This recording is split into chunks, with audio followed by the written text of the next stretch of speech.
함께 읽은 말씀 요한복음 14장 16절 17절 말씀입니다. 요한복음 14장 16절 17절 말씀 우리 함께 한 목소리로 읽어보겠습니다. 자, 시작! 내가 아버지께 구하겠으니 그가 또 다른 보혜사를 너희에게 주사 영원토록 너희와 함께 있게 하리니 그는 진리의 영이라 세상은 능히 그를 받지 못하나니 이는 그를 보지도 못하고 알지도 못함이라. 그러나 너희는 그를 아나니 그는 너희와 함께 거하시며 또 너희 속에 계시겠음이라. 아멘. 사도신경의 8번째 고백이죠. 8번째 고백은 성령 하나님에 대한 고백입니다. 여러분 성령에 대해서 믿으십니까?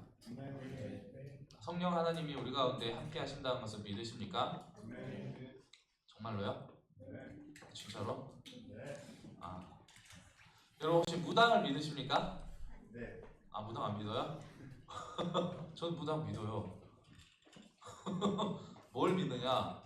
무당에게 역사하는 귀신이 있다는 것을 믿어요. 그 귀신을 믿는 게 아니라 귀신을 있다는 걸 부정하면요 성령도 동일하게 부정하게 되어 있어요. 왜 귀신이 성경에 나옵니까? 안 나옵니까? 나오죠. 여러분 자 그러면 신내림 무당을 믿습니까? 안 믿습니까? 여러분 신내림 무당 믿어요? 안 믿어요? 우리나라에 무당이 아주 많죠? 갈수록 더 많이 늘어나고 있어요. 무당이 점점점 더 많은 무당이 늘어나고 있는데 우리나라 무당 가운데 정말 신을 받아서 신내림을 받아서 점을 치는 무당은 얼마나 될까요? 0.1%예요. 나머지 99.9%는 어떤 사람들일까요? 그냥 진짜 무당은 0.1%예요. 나머지 99.9% 뭐하는 사람들일까? 그 사람을 들어서 학습 무당이라고 해요. 뭐하는 사람? 배워서 무당된 사람. 공부해서. 여러분 사주팔자 믿으시나요? 궁합이나 사주팔자? 안 믿으시죠? 여기서 믿는다고 하면 뭔가 믿음이 의심당하는 것 같고 이거 교회에서 내가 사주팔자 믿는다고 이상한 것 같고 여러분 궁합이나 사주팔자는 안 믿으시죠? 네, MBTI 믿으십니까? 안 믿으십니까? 안 믿어요? 예. 제가 처음 와가지고 이제 MBTI에서 이야기를 했기 때문에 저런 소리 할 수 있는 거예요. 우리 대부분 MBTI 신봉자들 아닙니까? 그렇죠? 나 MBTI 나 정말 MBTI 나는 믿지 않는다. 그거는 우리 희석형제 요즘 날로 성장하고 있어요. 우리 희석형제가. 네, 요즘에 우리 희석형제 보는 재미로 참 우리 교회 생활하는 거예요. 너무 예뻐요 우리 희석형제. 여러분 이렇게 변화돼야 됩니다. 사람이 아시겠죠? 성령을 받으면 이렇게 변화됩니다. 자 희석형제 과거를 잘 알지는 못하지만 저랑 비슷한 느낌이 좀 있어요. 과거에 어땠을까라는 제 과거가 조금씩 보이긴 해요. 희석형제한테. 네, 이렇게 아주 멋있는 청년으로 성장해서 함께 예배드리고 있는 모습을 보면 참 너무 감사해요. MBTI하고 사주팔자하고 다른 점이 있을까요? 없을까요? 없어요. 어떤 점이 같다고 생각하십니까? 그렇죠. 역시 첫날 설교를 잘 들었던 것 같아요. 12월에 제 첫 설교를 MBTI나 사주나 다 통계학이에요. 통계학이어서 이 통계학을 가지고 이제 공부해서 책을 펼치면 다 나와요. 이걸 제가 어떻게 하냐면요. 저희 집안에 이걸 하시는 분이 계세요. 그래서 저희 삼촌이 외갓집에만 가면은 너 빨리 너 저거 태어난 날짜하고 일시하고 빨리 줘봐. 내가 그만 봐줄게. 맨날 그래서 어렸을 때. 그래가지고 삼촌 나는 예수띠라고 안 믿는다고 그걸 도망다녔거든요. 똑같은 통계학이에요. 근데 거기에 이제 심적인 의미를 부여해가지고 내가 믿느냐 안 믿느냐 차이죠. 근데 거의 얼추 맞아요. 통계학이기 때문에 대부분 사람들에게 비슷하게 적용이 되는 거예요. 자, 근데 신내린 무당이 있다고 그랬어요. 어떤 청년들 이야기 들어보니까 어떤 청년이 뭐 점을 봐가지고 뭐 어떠고 했다는 예전에 수련회 가가지고 우리 임원 중에 그런 이야기를 한 적이 있었어요. 내가 속으로는 어휴 저거를 지금 혼내 말을 하다가 참았는데 여러분 귀신이 우리 가운데 역사하고 있습니다. 동일하게. 근데 귀신이 역사하는 거는 그 상위 0.1%몇 명에게 신이 내려서 그 신병이 들린다고 그러죠. 그 무당이 되지 않으면 신병이 들린다고 그래요. 그래서 어쩔 수 없이 무당이 된다라고 말을 해요. 근데 여러분 성령이 임하면 어떻게 될까요? 우리 가운데 참 무당에 귀신이 임하면 신병이 들려서 무당을 하지 않고는 배기지 못하게 돼요. 자, 그러면은 무당에게 내리는 귀신이 셉니까? 우리에게 내리는 성령이 셉니까? 성령이 세죠. 자, 예수를 믿고 하나님의 자녀로 거듭나서 성령이 우리 안에 거하시게 되면 그 인생의 변화가 있어야 돼요, 없어야 돼요? 있어야 되죠. 그런데 여러분 예수를 믿고 나서 성령을 통한 변화가 있습니까? 없습니까? 아니 성령보다 쥐꼬리만큼 약한 쥐꼬리만큼도 안 되는 그 귀신이 내려가지고 신병이 걸려서 무당이 되는 사람들이 있는데 여러분 성령의 충만함을 힘입었다고 성령을 내 마음속에 모셨다고 하는 하나님의 백성들의 삶의 변화가 나타나지 않는다면 이게 어떻게 된 걸까요? 한번 심각하게 고민해 봐야 될 문제입니다. 우리의 신앙을 잘 돌아봐야 할 아주 심각한 문제예요. 자 그렇다면 이 성령님에 대해서 오늘 좀 깊이 좀 나눠보려고 해요. 우리가 성령을 믿사오며 자 사도신경에 보면은 성령을 믿사오며 7글자로 딱 끝내요. 성령에 대한 고백이. 성부 하나님에 대해서는 조금 길죠. 전능하사 천지를 만드신 하나님 아버지를 내가 믿사오며 숫자가 안 세지네요. 근데 그 뒤에 이어서 바로 성자 예수님에 대해서 나와요. 성자 예수님에 대해서 아주 길어요. 그렇죠? 전능하신 창조주 하나님의 유일한 아들이시고 우리 주 예수 그리스도로 성령으로 잉태되어서 본 동정녀 마리아에게 잉태하셨고 본디오 빌라도에게 고난을 받아서 십자가에 못 박혀서 죽으셨고 장사한 지 사흘 만에 죽은 자 가운데서 다시 살아나셨고 하늘에 오르사 승천하셔서 하나님 우편에 앉아 계시고 그리고 저리로서 심판을 위해서 다시 오시리라. 어디에요? 여기까지. 이렇게가 예수님에 대한 고백이에요. 이 위에 두 줄은 이제 성부 하나님이고 성령 하나님에 대해서 어떻게 해요? 성령을 믿사오며 이 끝이에요. 자 그러면 성부 하나님은 우리가 조금 알아도 되고 성자 예수님에 대해서 많이 알아도 되고 성령 하나님에서는 요만큼만 알아도 될까요? 이런 차이로 이렇게 고백이 짧은 걸까요? 자, 이 짧은 고백인데 성령에 대해서 말하기가 정확하게 막 이렇게 말하기가 어려운 부분이 왜냐면 우리나라에 교단이 참 많죠. 기독교지만 기독교 안에도 종파가 많아요. 교파가 아주 많아요. 그래서 그 교파마다 성령에 대해서 주장하는 바가 달라요. 주장하는 게 아니고 성령에 대해서 정의를 내리고 해석하는 바가 달라요. 그래서 어떤 교단에서는 뭐 성경에 대한 이론적인 토대가 전혀 없는 교단도 있어요. 오직 개인의 느낌, 경험, 체험 이런 걸 강조하는 사람들이 있습니다. 또 반면에 이런 건 완전히 무시해버리고 개인의 느낌과 체험 이런 거는 그냥 단지 잠깐 나타나는 현상이지 그거는 무시해버려야 된다. 그리고 완전히 신학적으로만 성령을 해석하고자 하는 그런 교단이 있어요. 근데 신학적인 접근으로 성령을 해석하려고 하면 어떻게 느껴집니까? 너무 딱딱하죠. 개인의 간증을 여러 가지 체험을 이렇게 가지고 이야기를 하려고 하면 보편성이 떨어져요. 왜? 성령은 다양한 은사들로 나타나기 때문에. 하지만 하나님에 대한 교회 공동체의 공적인 고백은 개인의 어떤 체험이나 경험을 근거해서 일반화를 시킬 수 있는 문제가 아니에요. 성경이 가르치는 바에 대해서 근거해야 되고 성도라면 누구나 예수를 믿는 사람이라면 누구나 보편적으로 경험이 되어지는 것이 바로 성령에 대한 기초적인 고백이 되어야 한다는 거예요.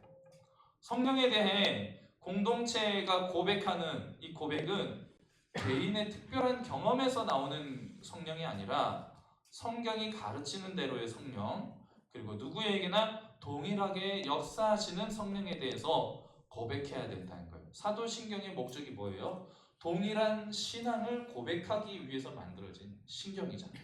고백서. 그렇기 때문에 우리는 성령에 대한 교리적인 고백이 어떻게 이루어져 있는가를 한번 살펴봐야 할 필요가 있겠죠.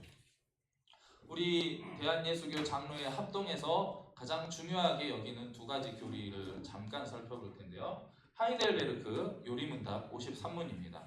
하이델베르크 요리문답은 독일의 하이델베르크라는 교회에서 그 당시에 유럽의 신학자들이 모여서 우리 기독교의 보수적인 정통 신앙에 대한 교리를 체계를 세워보자 해서 만들어진 거예요.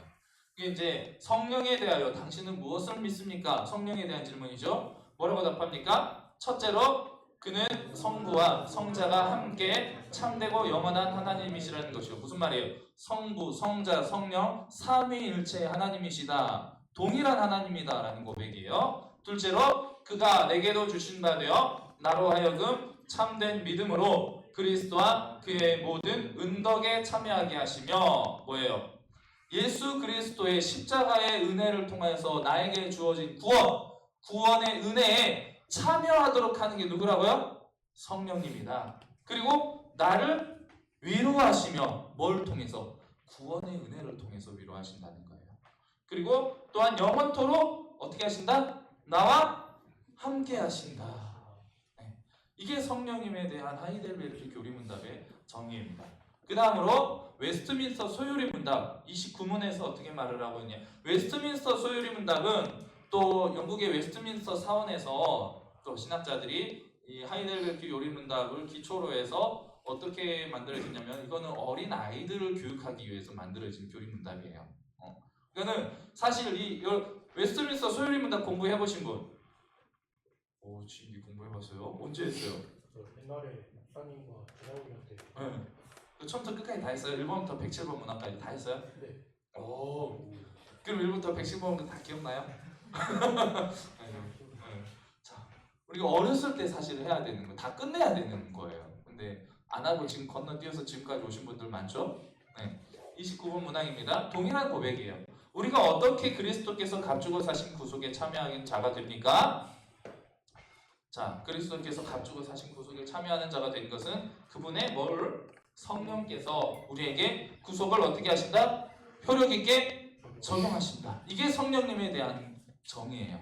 우리가 생각할 때 성령 하나님은 어떤 분입니까? 막 성령이 임하시면 갑자기 막 사람이 막 뜨겁게 변해가지고 막 방언을 하고 막 예언을 하고 통역하고 막 머리에 손 얹어서 기도하면 병 고치면 은사가 나타나고 막 귀신 들린 사람 막 귀신 다 쫓아내고 이게 성령의 은사라고 생각하잖아요. 능력. 그렇죠? 근데 그보다 더 본질적인 성령의 역할은 뭐다? 예수 그리스도의 구원의 은혜를 우리에게 적용하시는 역할을 하는 분이다. 이게 성령 하나님에 대한 가르침입니다. 그래서 우리는 이 성령 하나님을 믿습니다라고 고백하는 거예요. 그래서 성령은 어떤 물건이나 어떤 능력처럼 취급되어야 될 존재가 아니라는 거예요. 어떤 물체적인 대상화로서 우리가 여겨야 될 게 아니고 인격적인 존재, 하나님 그분 그 자체로서 우리가 성령 하나님이라고 불러야 돼. 성령님이라고 불러야 되는 거예요. 성령은 아버지와 아들에 의해서 이 세상에 보내진 하나님의 영이에요. 하나님의 영. 하나님께서 때가 되면 하나님의 영을 이 땅에 보내주실 것이라고 구약 성경에서부터 이미 예언을 하셨어요. 그리고 구약에서도 성령의 충만함을 받아서 역사를 하고 하나님의 일을 행한 선지자들이 많이 나타납니다. 특별히 엘리야 선지자, 엘리사 선지자에 대해서 성령을 따라서라고 소개하는 구절들이 많이 나와요. 에스겔서 36장 27절 보면은 보내주실 성령에 대해서 이렇게 예언하고 있어요. 또 내 영을 너희 속에 두어 너희로 내 율례를 행하게 하리니 너희가 내 규례를 지켜 행할지라. 자, 이번에 잘 보세요. 성령이 임하시면 주의 영이 임하시면 내게 자유함이 있네라는 우리 찬양 예전에 있었죠. 모르세요? 자유 참 자유 하면서 주의 영이 계신 곳에 자유함 있네. 이 찬양 모르세요? 세대 차이가 많이 나는구나. 죄송합니다. 내 영을 너희 속에 두어 어떻게 하신다고요? 내 율례를 행하게 한다. 여러분, 성령 충만한 사람은요 자유롭게 인생 사는 게 아니라는 거예요. 성령이 충만한, 성령의 이끌림 받는 사람은 하나님의 말씀을 깨닫게 하고 우리의 삶을 하나님의 말씀에 동일하게 동기화를 시켜주는 게 성령이라는 거예요. 근데 우리는 너무나 착각해요. 성령 충만해서 자유함을 누리면 내 마음대로 살아가야 한다. 그래서 이 성령 충만함을 내 자유로 착각하는 경우가 있어요. 그래서 말씀과 동떨어진 인생으로 오히려 더 변질돼 버리는 모습을 보게 돼요. 제가 지난주에도 말씀을 전하 하도 열이 받아가지고 소리를 좀 질렀었는데, 여러분, 자유는요 죄로 돌아가는 게 아니에요. 그 자유를 가지고, 하나님이 주신 이 구원의 자유를 가지고 겨우 술 담배 하는 이런 거에서 자유를 누리려고 하십니까? 네. 그런 연약한 어리석은 모습으로 돌아가시면 안 된다는 거예요. 성령의 충만하면요 오히려 우리가 거룩한 모습으로 변화되는 거예요. 하나님의 율례를 행하게 하시는 게 성령이라고 가르쳐 주잖아요. 말씀을 따라 순종하게 하는 게 성령 하나님이시라는 거예요. 여호와의 영은 지혜와 총명의 영입니다. 모략과 재능의 영이고 지식과 여호와를 경외하게 하는 영이라고 이사야 선지자도 동일하게 예언하고 있어요. 이사야 11장 2절입니다. 그의 위에 여호와의 영 곧 지혜와 총명의 영이요 모략과 재능의 영이요 지식과 여호와를 경외하는 영이 강림하시리니, 이게 성령이에요. 하나님의 아들이신 예수 그리스도가 성령을 받으실 때 이 성령이 예수님께 임재하게 된 거예요. 비둘기 같은 형상으로 하늘이 열리고 성부 하나님이 이는 내 사랑하는 아들 기뻐하는 아들이라 라는 하나님의 음성과 함께 비둘기와 같이 성령 하나님이 예수님께 임하게 된 거죠. 그리고 예수님은 이 땅을 떠나시면서 이 영을 제자들에게 보내시겠다고 약속하셨어요. 예수님이 받으실 때 받은, 세례 받으실 때 받은 그 영과 예수님이 승천하시면서 보내주시겠다고 하는 그 영이 다른 영이 아니에요. 동일한 하나님의 영, 성령이라는 영. 성령이 뭐예요? 거룩한 영이라는 뜻이잖아요. 한자로 거룩할 성, 영은 영 해서 거룩한 영, 그렇죠? 거룩한 영. 오순절에 그리고 제자들이 함께 모여서 마가의 다락방에서 기도할 때 바로 이 성령이 제자들에게 임하게 된 것입니다. 성령은 인격이에요. 인격. 물질적인 어떤 능력이나 파워가 아니라 우리를 변화시키는 인격이라는 거예요. 성령께서는 하나님을 옷 입음 또는 비둘기, 물과 같은 형상, 불과 같은 형상, 또 성령의 기름 부음 받음, 또 우리의 기업의 보증, 담보, 도장, 인치심, 이런 표현들로 성경에 많이 등장을 하고 있어요.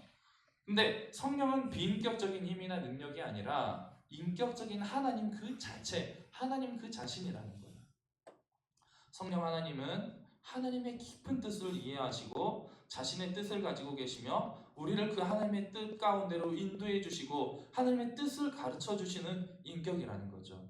그렇기 때문에 성령은 어떤 힘이나 능력으로, 성령으로 이렇게 물질화된 단어로 불려질 것이 아니고 그분 성령님이라는 인격으로 불려야 하는 게 마땅하다라는 거죠. 성령님은 성부 하나님의 영인 동시에 성자 하나님이신 그리스도의 영이십니다. 성도의 거듭남의 증거인 세례도 성령 하나님이 함께 하시는 삼위일체 하나님의 사역이에요. 그래서 우리가 세례를 받을 때 어떻게 해요? 목사님이 성부, 성자, 성령의 이름으로 이렇게 세례를 주노라라고 하죠.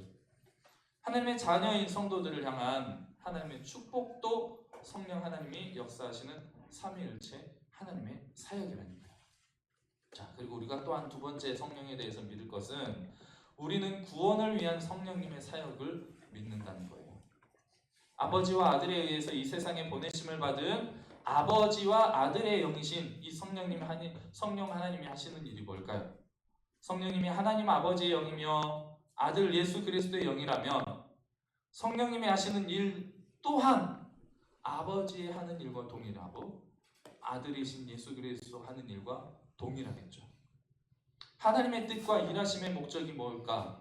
그것은 모든 사람이 구원을 받으며 진리를 아는 데 이르는 거예요. 그렇다면 성령 하나님도 동일한 목적을 가지고 있겠죠. 디모데전서 2장 4절입니다. 하나님은 모든 사람이 구원을 받으며 진리를 아는 데에 이르기를 원하시느니라. 성령님이 하시는 일도 동일하게 우리를 진리 가운데로 인도하신다는 거예요. 그래서 이사야 선지자가 아까 진리의 영이시다라고 소개를 하는 거죠. 요한복음 16장 13절입니다. 그러나 진리의 성령이 오시면 그가 너희를 어떻게 한다? 모든 진리 가운데로 인도하시리니. 여러분, 진리가 뭡니까?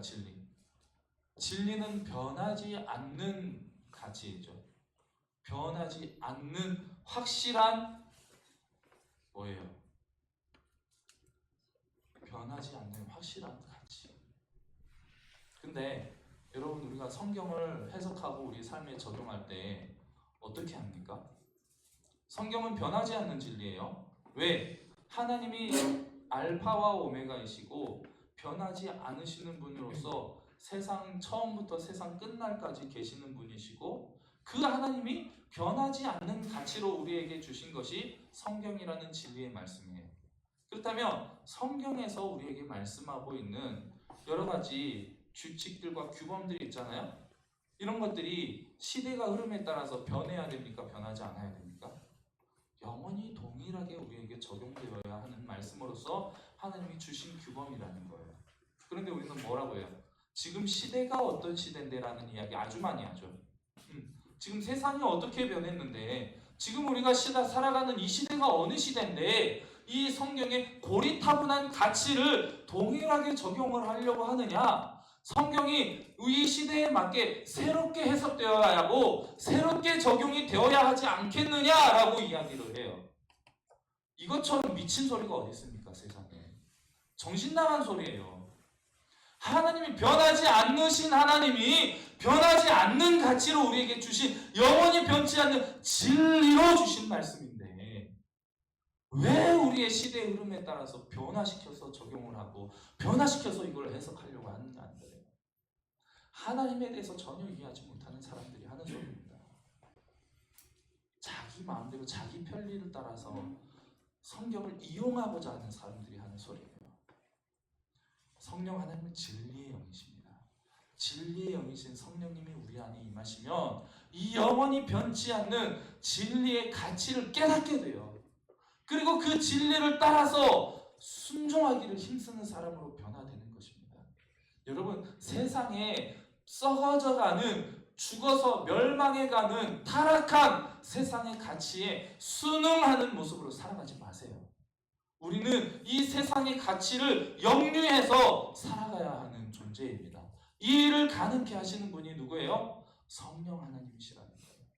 여러분, 세상 사람들과 똑같은 가치를 가지고 살아가려고 하면은 똑같이 멸망의 길로 갈 수밖에 없어요. 그런데 하나님의 진리의 말씀이신 성경을 깨닫게 하고 이 성경대로 살아가도록 우리를 변화시켜주는 분이 바로 이 성령 하나님이시라는 거예요. 성령님이 이 일을 이루시는 방법은 예수님이 하신 말씀을 생각나게 하시는 거고요. 그리고 그 말씀을 기억나게 하시고 깨닫고 믿어지게 하시는 것이 바로 성령 하나님입니다.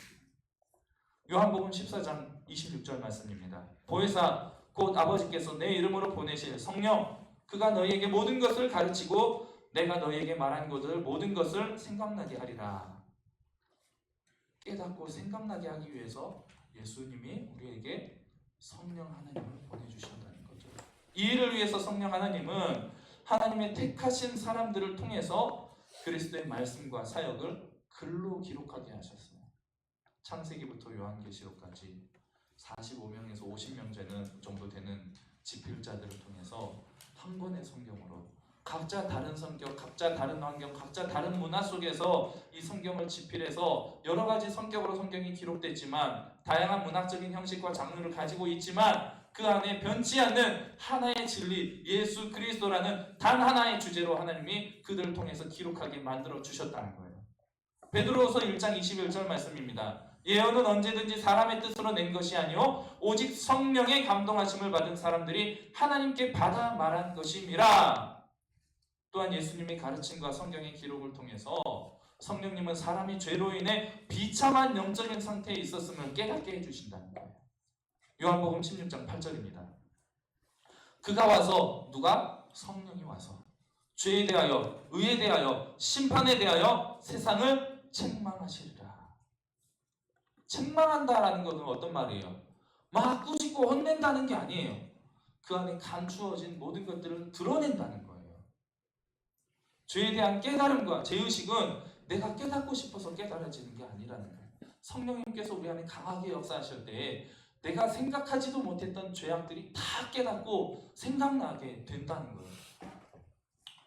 그럼 제가 재밌는 이야기 하나 드릴게요. 제가 초등학교 4학년 때였어요. 초등학교 4학년 때였는데 저희 집이 어렸을 때 슈퍼마켓을 운영했어요. 지금은 이제 집 옆에 이제 하나로마트 큰 게 생겨가지고 문을 닫았어요. 그래서 아버님, 부모님이 다른 일을 하시는데 슈퍼마켓 하면 제일 부러움의 대상이죠. 슈퍼마켓 자식들. 난 부러울 게 없었습니다. 항상 주머니에 가방에는 과자와 먹을 게 간식거리가 가득가득 채워져서 학교에 다녔어요. 제가. 그럼에도 불구하고 그게 모자랐던 것 같아요. 제가. 근데 그게 모자랐다기보다는 친구들과 함께 하는 게 그때 참 재밌었던 것 같아요. 그래서 하루는요, 제가 정말 못된 짓을 했어요. 학교 내려가다가 그 학교 조금만 내려가면은 큰 도매상이 있어요. 스낵 같은 과자 같은 거 박스째로 막 취급하는 큰 도매상이 있었는데 그 앞에 과자가 막 박스가 이렇게 쌓여 있는 거예요. 그래서 한 친구들 한 4명 정도, 5명 정도였던 것 같은데 이 같이 친구들과 지나가다가 어떤 한 친구가 갑자기 그랬어요. 와, 그 조리퐁이었어, 조리퐁. 조리퐁 저거 하나 먹고 싶다 그런 거예요. 근데 이거 영상으로 나가서 좀 실명을 거론하기가 좀 그렇긴 한데 그 친구가 보지 않기를 바라는 마음으로 송모군이었어. 송다모건. 지금도 이름이 정확하게 기억나요. 그 친구가.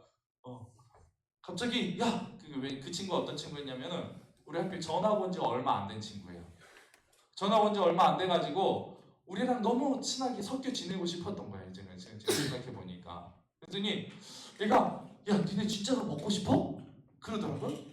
그러더니 그냥 가서 박스를 하나 딱 들고 오는 거예요. 야 가자! 그래가지고 처음에는 이 자식이 미쳤나 싶었어요. 근데 너무 먹고 싶은 거야. 그래가지고 친구들하고 그 박스를 들고 튀었어요. 그래가지고 박스를 깠어요. 까가지고 5명이서 하나씩 터서 먹고 하나씩 가방에 챙겼어요. 그래도 남은 거 어떻게 못 가져가잖아. 그냥 버렸어요. 너무 아깝죠. 왜 머리 갔어요? 제가 그랬던 인간이에요, 여러분. 그런데 여러분 앞에서 목사가 돼가지고 설교를 하고 있는 게 얼마나 큰 하나님의 은혜입니까? 여러분 저보다 나쁜 짓 한 사람 있어요? 박스질 엄청 한 사람 있어요? 없잖아요. 여러분 다 저보다 착하고 나은 분들이에요. 저 같은 놈도 하나님이 이렇게 쓰시는데 여러분 위에 정말로 하나님 성령의 충만한 은혜가 임하면 여러분 통해서 얼마나 큰 일을 이루실지 저는 기대가 됩니다. 아멘? 네. 제가 거기서 끝났으면 말을 안 하겠죠? 그리고 난 그게 3학년 때였어요. 3학년 때. 3학년 때 그게 있었는데 4학년 때 이제 저희 부모님이 다 이제 수요일이었어요. 수요일날 수요예배를 가시고 저 혼자 가게를 보면서 육개장 컵라면을 이제 먹고 싶어요. 배가 고파가지고 육개장 컵라면에 물을 부어가지고 이제 그때는 이제 우리 식탁이 없었기 때문에 상에다가 까는 상에다가 딱 놔가지고 3분을 딱 기다렸는데 그 3분이 갑자기 영원처럼 느껴지기 시작했어요. 그러더니 엄청난 두려움이 임하기 시작했습니다. 저희는 너무 무서운 거예요. 갑자기 육개장 3분 기다리는데 하나님이 지금 회개하지 않으면 저를 죽이실 것 같은 거예요. 지금 회개하지 않으면 하나님 저를 죽을 것 같은 거예요. 너무 무서운 거예요. 그래가지고 그 자리에서 무릎 꿇고 갑자기 기도를 하기 시작했어요. 초등학교 4학년짜리가 잘못했어요. 용서해주세요. 작년에 조리포 하면서 기도를 했어요. 근데 그 기도를 하는데 꼬맹이 조그만할 때부터 제가 지어왔던 모든 죄들이 필름이 돌아가는 것처럼 쫙 돌아가면서 막 생각이 나요. 동생한테 해코지 했던 거, 동네 친구들 막 때리면서 돌아다녔던 거. 그때는 아직 훔친 게 아니었더라고요. 조그만 유치원인데도 다른 가게 동네 옆집 슈퍼 가가지고 또 초콜릿을 제가 그렇게 많이 훔쳐 먹었더라고요. 그런 것들 까맣게 잊고 있었던 것들 다 생각나는 거예요. 그래서 육개장 하나 앞에 두고 1시간을 기도했어요. 제가. 소리를 지르면서 눈물을 흘리면서 하나님 오세요. 초등학교 4학년짜리가 성령 하나님 그렇게 역사하시는 거예요. 죄에 대해서, 의에 대해서, 심판에 대해서 생각나게 하시고, 책망하신다. 무슨 뜻이라고? 책망한다? 드러나게 하신다. 뒤집어서 드러나게 하신다. 내가 깨닫고 싶어서 깨닫는 게 아니고 하느님 때가 되니까 회개하게 하시는 거예요. 그리고 사람의 인생을 변화시키시는 거예요. 성령님 이렇게 깨닫게 해주실 때 우리는 비로소 하나님 앞에서 나의 죄를 깨닫게 되는 것입니다. 영상 우리 부모님 보면 안 되는데, 우리 부모님 아직도 이거 모르시는데, 부모님한테 말씀을 못 드렸어요 아직. 충격 받으실까봐. 사람들은 자신의 영적 처지가 비참하다는 현실을 이제 설교를 통해서, 배움을 통해서 인식적으로는 알아요. 그런데 그렇게 된 실상과 원인을 깨닫지를 못해요. 사람은 누구나 일부러 배운 게 아닌데 하나님을 향한 적대감이 그 내면 속에 자리를 잡고 있다는 거예요. 성령님이 임하시기 전까지는 하나님이 그냥 싫어, 원망스러워. 그래서 하나님의 존재 자체를 거부하는 사람들이 너무 많다는 거예요. 그 사람들의 마음속에 본질적인 근원은요, 하나님을 향한 적대감이 자리 잡고 있는 거예요. 하나님이 정말 우리 사랑하시다면 왜 세상이 이렇게 악하고 타락해 가느냐라는 의문점을 가지고 있는 사람들이 대부분 하나님의 존재를 부정합니다. 로마서 8장 7절이에요. 육신의 생각은 하나님과 원수가 되나니 이는 하나님의 법에 굴복하지 아니할 뿐 아니라 할 수도 없음이라. 육신의 생각을 가지고 살아가는 사람들은 하나님의 진리 깨달을 수가 없고 그 법을 따라서 순종할 수가 없다는 거예요. 하고 싶지 않아서가 아니고 할 수 없다는 거예요. 능력이 안 된다는 거예요. 왜? 그게 우리 본성이기 때문에. 그 이유가 우리 모든 인간들이 악한 영에 사로잡혀 있기 때문입니다. 그래서 사람들은 하나님을 찾을 수도 없고 찾으려고 하지도 않고 알 수도 없는 거예요. 그러다 보니 그 마음의 공허한 하나님으로 채워져야 할 이 마음의 빈 공간을 다른 수많은 우상들을 내가 만들어내서 채우고 있다는 거예요. 칼빈은 이렇게 이야기를 했습니다. 사람의 마음은 우상을 만들어내는 공장과 같다. 자신의 욕망을 따라서 우상을 끊임없이 만들어내는 게 사람이라는 거죠. 그래서 그 우상은 다른 말로 인해서 우리의 욕망의 거울이라고 표현을 할 수가 있어요. 그 우상 속에 인간의 모든 욕심과 욕망과 탐욕이 다 들어있어요. 왜? 자신의 모든 욕심을 다 담아서 만들어낸 게 그 우상이거든요. 이런 모든 삶의 결과는 죄로 인한 저주와 하나님으로부터 임하게 될 진노뿐이라는 거예요. 에베소서 2장 3절입니다. 전에는 우리도 다 그 가운데서 우리의 육체의 욕심을 따라 지내며 육체와 마음에 원하는 것을 하여 다른 이들과 같이 본질상 어떤 존재였다? 진노의 자녀였다. 이런 상황 가운데 있는 우리들에게 성령님은 우리에게 성부 하나님이 성자 그리스도를 통해 우리에게 행하신 일이 무엇인지를 깨닫게 해주시는 일을 먼저 하신다는 겁니다. 우리는 성령님의 이 사역을 통해서 하나님께서 우리에게 주신 것이 무엇인지를 깨달을 수가 있게 되는 거예요. 예수 그리스도의 십자가의 참된 가치와 진리를 성령 하나님을 통해서 깨닫게 된다는 거죠. 고린도전서 2장 12절입니다. 우리가 세상의 영을 받지 아니하고 오직 하나님으로부터 온 영을 받았으니 이는 우리로 하여금 하나님께서 우리에게 은혜로 주신 것들을 알게 하려 하십니다. 하나님이 우리에게 은혜로 주신 것들을, 또 성령 하나님도 우리에게 은혜로 주십니다. 은혜가 은혜를 깨닫게 하는 거예요. 은혜가 은혜를. 그래서 예수님은 은혜 위에 은혜로라 말씀하시죠. 그 은혜 위에 새로운 은혜로 우리에게 다시 한번 더해 주신다는 거예요. 이렇게 성령 하나님은 우리에게 예수 그리스도가 참된 우리의 주님이시라는 것을 알게 하시고 믿게 하십니다. 그리고 우리는 이 성령님의 인도하심을 통해서 하나님을 아버지라고 비로소 부를 수가 있게 되는 거예요. 타락한 인류 역사 속에서 인간의 본성을 거스르는 이런 변화는 성령 하나님의 역사가 아니면 절대로 일어날 수가 없는 일이라는 거예요. 이런 성령님의 사역을 우리는 성령님께서 우리에게 그리스도의 구속을 효력 있게 적용하신다라고 표현합니다. 우리의 죄인됨의 자각, 믿음으로 거듭난 순종과 헌신하는 일들, 이런 일들은 인간의 지혜나 설득 그리고 이해관계를 뛰어넘는 바로 성령 하나님의 사역이라는 것입니다. 마지막 세 번째로 우리는 성령님이 우리 안에 함께하심, 성령님이 내주하심을 믿습니다. 성령님은 우리에게 보내져서 우리 곁에 그리고 우리 안에 우리와 함께 거하시는 보혜사가 되어주셨습니다. 보혜사라는 말은 누군가를 돕도록 그 곁으로 보냄받은 자라는 뜻을 가진 헬라어 파라클레토스를 은혜로 지키고 돕는 스승이라는 뜻의 한자어로 번역한 거예요. 그러니까 보혜사는 은혜로 지키고 돕는 스승이라는 뜻을 가진 단어라는 거죠. 한자어예요. 우리 안에 거하시는 이 보혜사 성령님은 우리가 구원받은 하나님의 자녀인 것을 인증해 주신다는 거예요.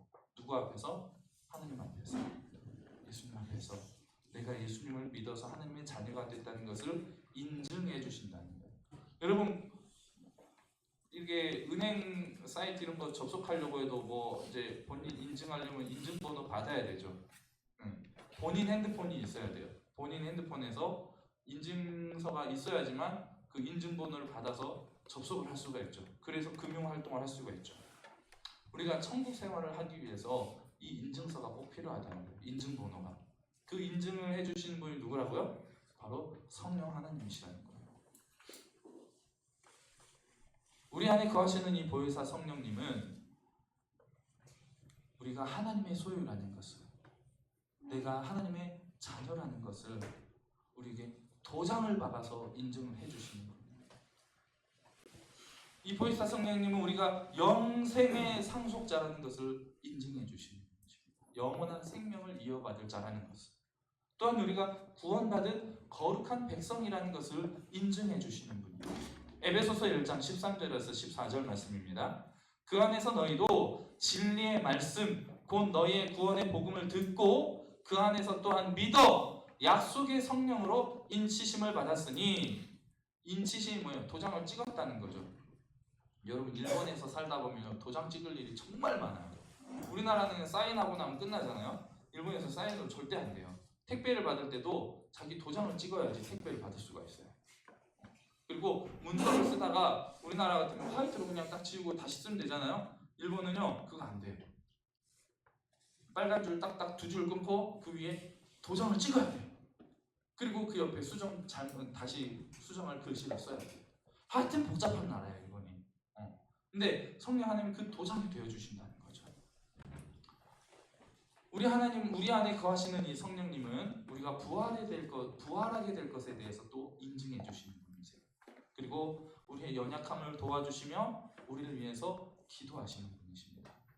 성자 예수님은 하나님 보좌 우편에 앉으셔서 우리의 변호사 역할을 하시고 우리의 중보자가 되어주시고, 이 성령 하나님은 우리 안에 거하셔서 우리 안에서 탄식하시며 우리를 위해서 기도하신다는 거예요.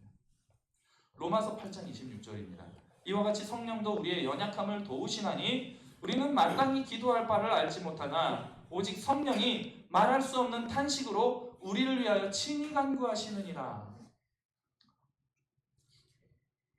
이 성령 하나님께서 우리를 성령님의 사역의 결과로 우리 안에 성령가 맺혀지게 할 수 있도록 인도해 주신다는 거예요. 성령님이 어떤 분이신지, 어떤 일을 하시는지, 우리 안에 어떻게 함께 하시는지를 알았다면 이제 우리는 이 성령님을 믿고 고백할 뿐만 아니라 성령님을 따라 행하는 삶을 살아가기를 힘써야 할 줄로 믿습니다. 아멘이십니까? 우리는 그렇기 때문에 성령의 충만함을 간구하면서 기도해야 돼요. 성도는 이제 세상의 조류에 휩쓸려서 상식적인 그들과 함께하는 인생을 살아가는 것이 아니고 이 세상의 조류에 역류하는 하나님의 거룩함을 회복해서 하나님께 향하는 그런 생명의 길을 걸어가야 한다는 거예요. 우리에게 하나님께서 주신 선택의 자유와 의지를 적극적으로 사용해야 합니다. 하나님의 영광과 교회의 유익을 위해서, 그리고 말씀에 대한 순종의 삶을 살아가기를 힘써야 하는 거예요. 이 일을 도와주시는 분이 바로 성령 하나님이시라는 거예요. 그런데 우리가 이 성령 하나님의 역사를 애써 부정하고 무시한 채 여전히 타락한 본성을 따라갈 때에 맺혀지게 되는 삶의 열매는 여전히 육체의 열매, 육체의 일이 될 수밖에 없죠. 갈라디아서 5장 9절에서 19절에서 21절 이렇게 말씀하고 있어요. 육체의 일이 무엇인가? 육체의 일은 분명하니 음행과 더러운 것과 호색과 우상숭배, 주술, 원수 맺는 것, 분쟁, 시기, 분냄, 당짓는 것, 분열함과 이다, 투기와 술취함과 방탕함, 또 그와 같은 등등등이라. 반면에 성령을 모시고 성령과 더불어 살며 성령의 인도하심을 받아 성령 충만한 삶을 살아갈 때에 맺혀지게 되는 열매는 그 뒤에 이어서 말씀하고 있죠. 오직 성령의 열매는 사랑과 희락과 화평과 오래 참음과 자비와 양성과 충성과 온유와 절제니 이 같은 것들을 금지할 법이 없느니라. 육체의 소욕에 대해서는 세상 법적으로도 다 금지하고 있어요. 세상에서도 안 되는 일들이에요. 이 육체의 소욕을 맺어간 일들은. 그런데 우리는 어떻게 합니까? 거리낌 없이 하고 있죠. 근데 성령의 열매에 대해서는 금지할 법이 없다는 거예요. 사희, 화, 참, 자, 양, 충, 온, 절. 9가지 성령의 열매. 외우기 쉽죠? 사희, 화, 참, 자, 양, 충, 온, 절. 글자 9개만 외우면 다 외울 수 있습니다. 여러분 외워보시기 바랍니다. 우리가 예수님을 믿고 시간이 아무리 흘러도 성령의 열매가 나타나지 않고 타락한 본성에 죄의 열매만 맺어가는 삶을 살아가고 있다면, 교회 생활 아무리 열심히 하고 주일날 막 방방 뛰면서 찬양을 해도 그 삶 속에서 맺혀진 열매가 육체의 열매라면 어떻습니까? 그 사람은 본인의 의지로, 본인의 선택의 자유의지로 성령을 따르기를 거부하고 있는 사람이라는 거예요. 바쁘게 일상을 살아가다 보면 잠시 우리가 조금 게을러져서 어쩌다가 육체의 열매가 조금 나타날 수는 있습니다. 어쩌다가. 그런데 그 인생이라는 전체 우리의 나무 열매를 한번 보았을 때 그 전체 나무의 열매가 맺혀지는 열매가 성령의 열매가 없고 육체의 열매만 가득 맺혀져 있다면 우리가 아무리 교회 생활 열심히 하고 이렇게 한다고 해도 그 사람 성령의 사람이라고 할 수가 없는 거예요. 타락한 본성을 따라서 악한 모습으로 살아가지 않고 말씀을 따라서 순종하며 선한 열매를 맺으며 살아갈 수 있는 힘은 오직 성령을 통해서만 가능한 일이라는 겁니다.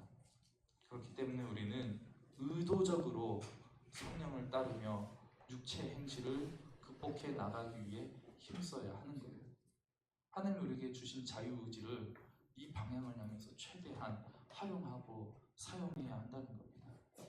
로마서 8장 13절은 이렇게 가르쳐주고 있습니다. 너희가 육신대로 살면 반드시 죽을 것이로되 영으로서 몸의 행실을 죽이면 살리니. 우리가 24시간 모든 순간을 다 그렇게 살아가기는 힘들죠. 우리의 삶의 방향성은 확실하게 정해져 있어야 합니다. 하지만 하나님의 뜻을 따르고 성령을 따르며 예수님을 본받고자 하는 내 마음속에 내 삶의 방향성이 생겼다면 그 사람은 거듭났다는 증거예요. 그 방향성이 처음에는 요만큼 조금만 했다가 나중에 조금씩 커지면서 높아지고 변화되는 것, 이것을 우리는 성숙이라고 부르는 거예요. 우리는 그래서 날마다 성숙해져 가는 거예요. 그리고 성숙해져 가야 돼요. 여러분, 아기가 크면서 먹는 음식도 바뀌고 생활하는 몸의 형태도 바뀌고 누워있다가 뒤집게 되고 뒤집으면 기게 되고 기다가 걷게 되고 걷다가 넘어지고 그러다가 뛰게 되죠. 이게 성숙의 과정이잖아요. 근데 우리 신앙생활하면서 여전히 누워가지고 주는 말씀만 받아먹고 걸으려고 하지도 않고 뛰려고 하지 않고 하나님 주신 사명을 감당하지 않는 채 그냥 누워서 양식만 받아먹는 인생을 살아가려고 하면 이 사람은 비정상적으로 몸만 비대해질 뿐입니다. 성령의 인도를 따라 살아가는 사람은 개인의 삶 속에서 맺혀지는 열매뿐만 아니라 성령께서 행하시는 사역을 그 방향을 따라서 살아가게 되는 특징이 나타나게 됩니다.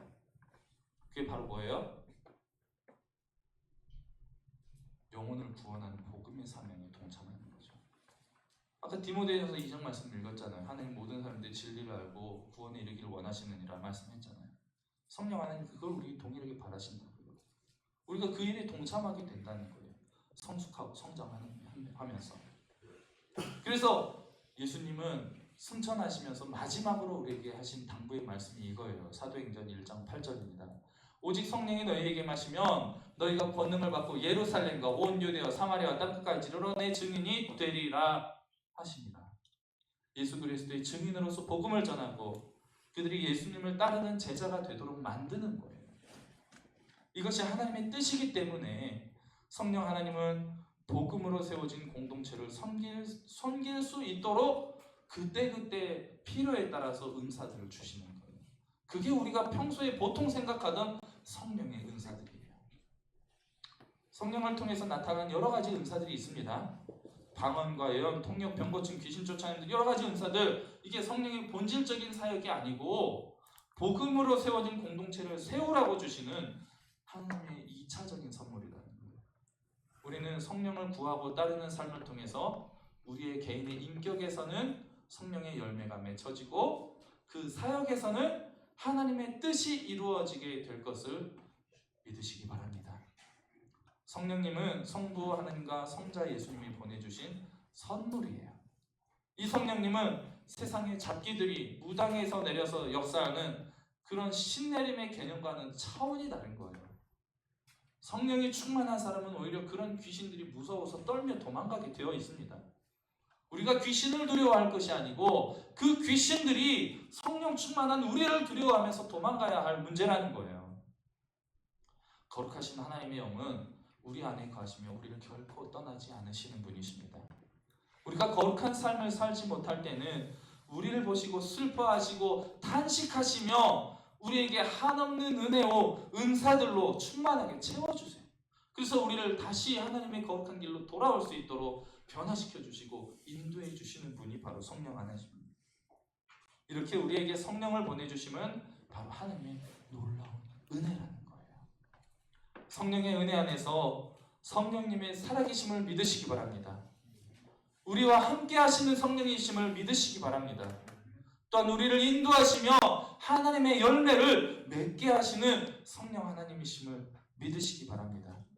이 성령 하나님의 인도하심 가운데 순종하시며 거룩하고 행복한 그리스도인으로서의 삶을 매일매일 살아갈 수 있게 되시기를 주님의 이름으로 간절히 축복합니다. 성령 하나님이 너무나 중요하기 때문에 이렇게 좀 말씀을 길게 나누게 되었어요. 함께 기도하겠습니다. 주님, 우리 마하나임 청년부가 계속해서 사도신경의 발자취를 따르며 우리의 신앙의 기초를 세워나가는 과정을 지금 밟아나가고 있습니다. 하나님, 선물로 보내주신 이 성령님을 우리가 기쁨으로 영접하게 해주시고 성령 충만한 삶을 통해서 아름다운 삶의 열매를 많이 맺어나가며 또한 복음을 위해 헌신하는 하나님의 뜻을 이루어나가는 우리 청년들 되기를 원합니다. 우리의 타락한 죄의 본성을 벗어던지고 성령님의 인도하심을 따라 거룩한 성화의 길을 따라가며 구원의 확신 가운데 담대한 삶을 살아갈 수 있도록 인도하여 주시옵소서. 우리를 죄에서 구원하신 예수 그리스도 이름으로 기도드립니다. 아멘.